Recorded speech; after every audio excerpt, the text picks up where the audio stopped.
على موقعها الإلكتروني نشرت صحيفة ألجيري بارت نتائج تحقيق صحفي يكشف سعي الرئاسة الجزائرية جاهدة إلى التستر على فضيحة التنصت على هواتف العديد من القياديين النافذين في المؤسسة العسكرية بما في ذلك أعضاء في هيئة الأركان العامة للجيش. يبين التحقيق أن الرئيس التنفيذي لشركة موبيليس كان من ورائها من خلال إعطائه تعليمات للقيام بعمليات تنصت على مكالمات العديد من الجنرالات. سياق وكواليس وتداعيات هذه الفضيحة الجديدة في أعلى هرم السلطة في الجزائر يستعرضها وليد كبير الإعلامي والناشط السياسي الجزائري.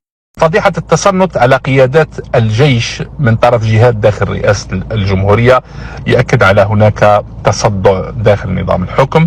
هذا التصدع كثر الحديث حوله مؤخرا مع اقتراب الموعد الانتخابي 2024 وسعي عبد المجيد تبون إلى عهدة ثانية رغم أنه لحد الساعة لم يحظى بإجماع داخل مؤسسة الجيش. هناك صراع بين محيط الرئيس المدني داخل مؤسسة رئاسة الجمهورية وعلى رأسهم مستشاره بوعلام وقيادة الأركان التي أمرت طبعا مديرية أمن الجيش بفتح تحقيق حول الأمر، مثل ما فتح التحقيق في المدة الأخيرة حول زيارة بوعلام إلى فرنسا واستشارة قيادة الأركان. التحقيقات الجارية بخصوص هذه الفضيحة تم في حق مدير عام شركة موبيليس وهي الشركة الوطنية الجزائرية للاتصالات، تأكد على أن الأجنحة داخل النظام تتصارع فيما بينها لضمان موقع لها داخل المرحلة القادمة المتمثلة ما بعد انتخابات 2024.